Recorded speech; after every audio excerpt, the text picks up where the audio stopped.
شروع اللہ کا نام لے کر جو بڑا مہربان نہایت رحم والا ہے۔ جو چیزیں آسمانوں میں ہیں اور جو چیزیں زمین میں ہیں سب اللہ کی تسبیح کرتی ہیں، اور وہ غالب ہے، حکمت والا ہے۔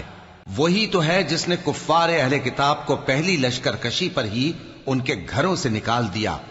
مسلمانوں، تمہارے خیال میں بھی نہ تھا کہ وہ نکل جائیں گے، اور وہ لوگ یہ سمجھے ہوئے تھے کہ ان کے قلعے ان کو اللہ کے عذاب سے بچا لیں گے، مگر اللہ نے ان کو وہاں سے آ لیا جہاں سے ان کو گمان بھی نہ تھا، اور اس نے ان کے دلوں میں دہشت ڈال دی کہ اپنے گھروں کو خود اپنے ہاتھوں اور مومنوں کے ہاتھوں سے اجاڑنے لگے۔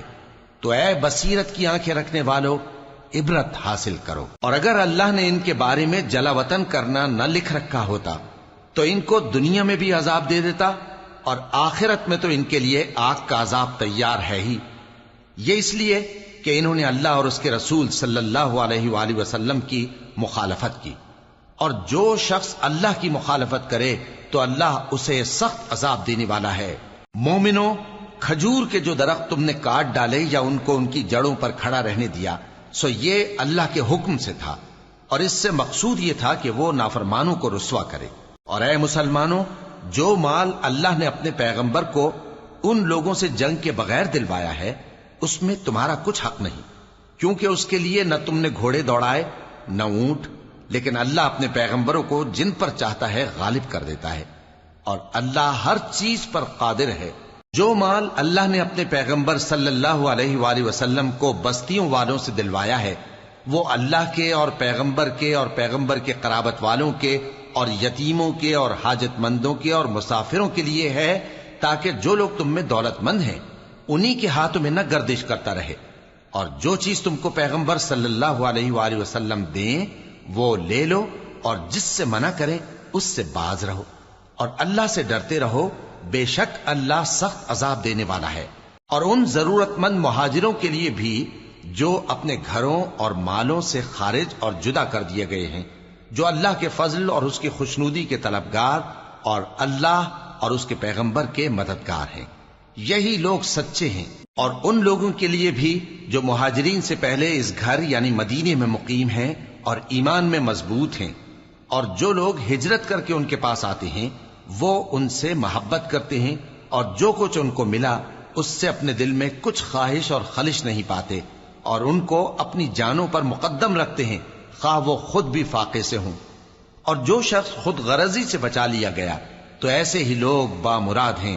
اور ان کے لیے بھی جو ان مہاجرین کے بعد آئے اور دعا کرتے ہیں کہ اے پروردگار ہمارے اور ہمارے بھائیوں کے جو ہم سے پہلے ایمان لائے ہیں گناہ معاف فرما، اور مومنوں کی طرف سے ہمارے دل میں کینہ و حسد نہ پیدا ہونے دے، اے ہمارے پروردگار تو بڑا شفقت کرنے والا ہے، مہربان ہے۔ کیا تم نے ان منافقوں کو نہیں دیکھا جو اپنے کافر بھائیوں سے جو اہل کتاب ہیں کہا کرتے ہیں کہ اگر تم جلا وطن کیے گئے تو ہم بھی تمہارے ساتھ نکل چلیں گے اور تمہارے بارے میں کبھی کسی کا کہا نہ مانیں گے، اور اگر تم سے جنگ ہوئی تو تمہاری ہی مدد کریں گے، مگر اللہ ظاہر کیے دیتا ہے کہ یہ جھوٹے ہیں۔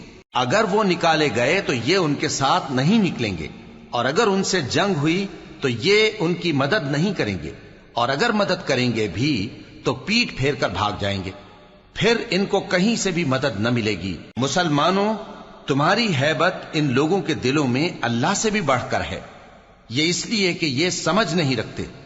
یہ سب جمع ہو کر بھی تم سے نہیں لڑ سکیں گے مگر بستیوں کے قلعوں میں پناہ لے کر یا دیواروں کی اوٹ سے۔ ان کے آپس میں بھی بڑی لڑائی رہتی ہے، تم خیال کرتے ہو کہ یہ اکٹھے ہیں، حالانکہ ان کے دل پھٹے ہوئے ہیں۔ یہ اس لیے کہ یہ بے عقل لوگ ہیں۔ ان کا حال ان لوگوں کا سا ہے جو ان سے کچھ ہی پیشتر اپنے کرتوت کی سزا کا مزہ چکھ چکے ہیں، اور ان کے لیے دکھ دینے والا عذاب تیار ہے۔ منافقوں کی مثال شیطان کی سی ہے کہ انسان سے کہتا رہا کہ کافر ہو جا، پھر جب وہ کافر ہو گیا تو کہنے لگا کہ مجھے تجھ سے کچھ سروکار نہیں، مجھ کو تو اللہ رب العالمین سے ڈر لگتا ہے۔ تو دونوں کا انجام یہ ہوا کہ دونوں دوزخ میں جائیں گے، ہمیشہ اس میں رہیں گے، اور بے انصافوں کی یہی سزا ہے۔ اے ایمان والو، اللہ سے ڈرتے رہو، اور ہر شخص کو دیکھنا چاہیے کہ اس نے کل یعنی آخرت کے لیے کیا سامان بھیجا ہے، اور ہم پھر کہتے ہیں کہ اللہ سے ڈرتے رہو بے شک اللہ تمہارے سب اعمال سے خبردار ہے۔ اور ان لوگوں جیسے نہ ہو جانا جنہوں نے اللہ کو بھلا دیا تو اللہ نے انہیں ایسا کر دیا کہ وہ خود اپنے آپ کو بھول گئے۔ یہی لوگ ہیں نافرمان۔